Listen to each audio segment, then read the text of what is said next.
Okay, a while back I made a video about a one-axe fire, and I had a lot of trouble using feathers and carbon feathers trying to get the fire started with a ferro rod, and had lots and lots of comments from people that why not use pine straw? So I've never had success with that, but what I thought we'd do today, we're going to give that a shot. Coming up on Survival on Purpose.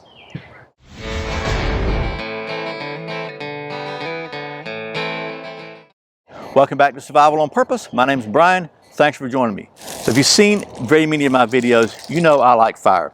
I like different ways of starting fire. I like it, okay? So I did a one-axe fire video. I did a couple. The first one was really horrible. I did a horrible job getting it started. It took forever. I had a bad job of prep, everything else. I finally was able to get it going, I think maybe with some fat wood or something. The second one I did, I finally got it going, but it still took a while. And I was making feather sticks and using carvings, and I just had a lot of people say, you know, why don't you use all that pine straw that's around you?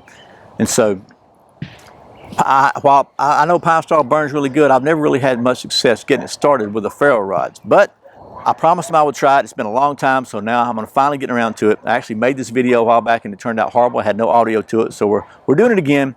I've got a straight ferro rod here, one of my favorite ferro rods, actually, believe it or not, and the straight SEHF 56, which has got a great sharp spine on it.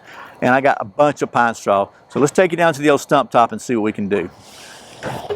Okay, so I got a bunch of pine straw here. This is dry, it's not rained here in a couple of weeks. I'm gonna try a couple of different things with this. First of all, we'll just take a little bit aside and we'll just leave it like it is and just try it. We'll put it maybe in this depression and keep it in place without breaking it up, without any kind of processing whatsoever, and we'll see what happens. And you can see we got lots and lots of gobs of fiery goodness here from this straight ferro rod.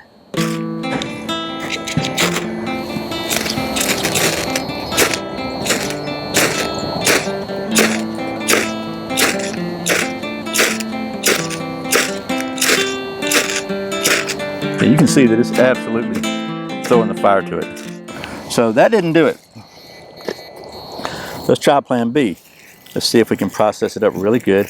Sometimes it really helps get a lot of smaller surface area, and we'll just do that. The thing about it is, it's hard to get it really fine because it breaks up in kind of small pieces, but it really doesn't break up into, you can't split it. Whatever the diameter of the straw is what it's going to be, in my opinion. All right, we got a nice little pile of tiny broken up pine straw. Let's try that now.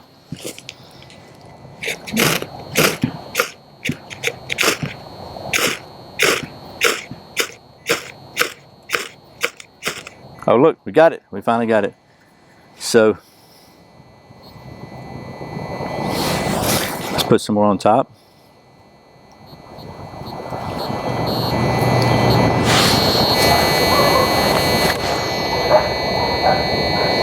Okay, well, there you go. I have to say I am completely willing to admit that I have been mistaken.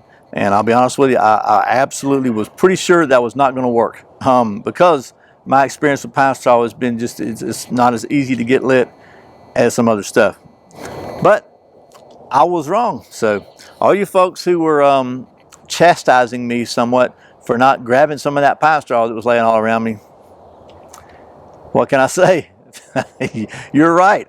So as long as it's dry and you can find some pine straw, then I'd say it's a really good chance for getting a fire going. So every now and then you got to eat a little crow. So I hope this has been helpful. As always, thanks for watching Survival on Purpose. Thanks for subscribing. Thanks for clicking that thumbs up, for sharing this video, and thank you so much for doing all your Amazon shopping through the Survival on Purpose links. I really appreciate the support. Once again, my name's Brian. You're watching Survival on Purpose. Remember, survival's not an accident. So be prepared, and I'll see you next time.